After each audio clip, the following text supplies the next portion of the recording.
Shine. You hear folks talk about the Lord done called them to missions. So where you going? Well, I'm going to Hawaii.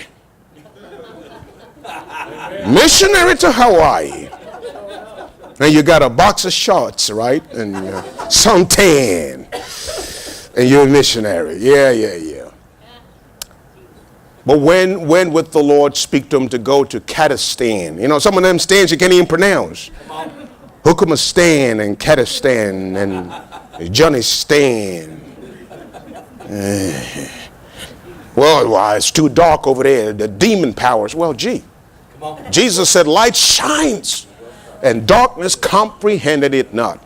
So tonight I'm going to start a series that we'll teach for the next 3 months by the grace of God, which will in the future become part of our prophetic clinic.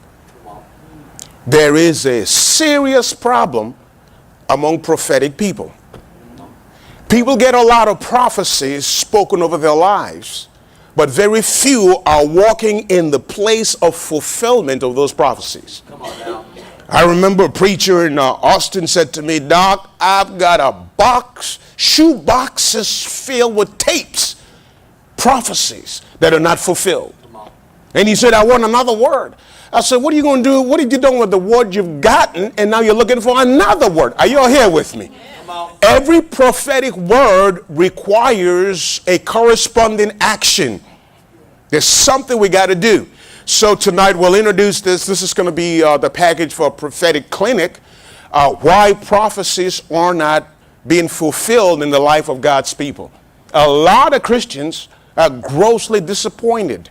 Not all, but just a good number of them. Because they've gotten a good word, been to conferences, got a word from the Lord, somebody prophesied to them. However, years have gone by and still have not seen anything happen yet. There's a reason for that.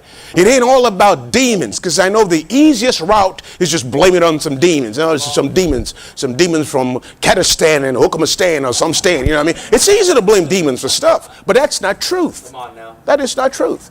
This is the first thing I want you to take a look at. Every prophecy must be contended by the region of darkness. Come on.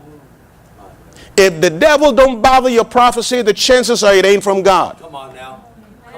Isaiah the prophet prophesied about the birth of Christ. Is that right? And people thought Isaiah was a false prophet because he died without seeing the fulfillment of what the prophet spoke or what he spoke by the Spirit of God. So when people say, well, I haven't seen it, means it's not of God, that's not necessarily the truth.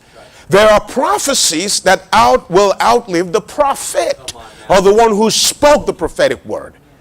But the word of the Lord is clear about the prophetic word that's spoken and the elements that are involved in bringing these to fulfillment.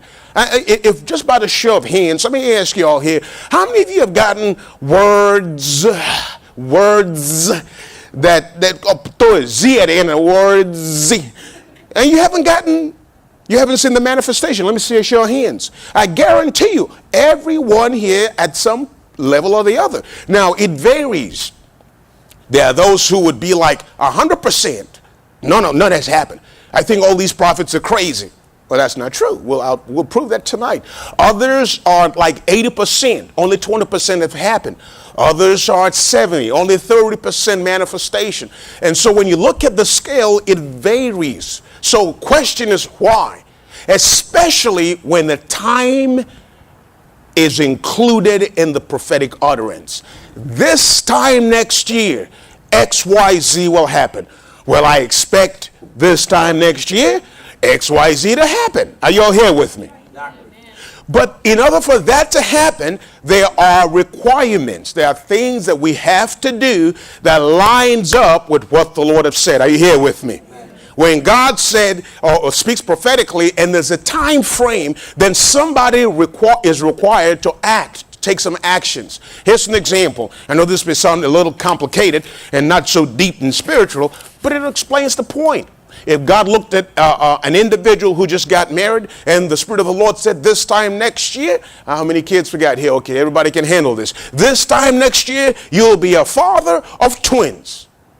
Well, I guarantee you the Lord expects them to take care of business. Business. Business. Now, if that's too deep and too spiritual, then I'm not even talking to you. Forget it.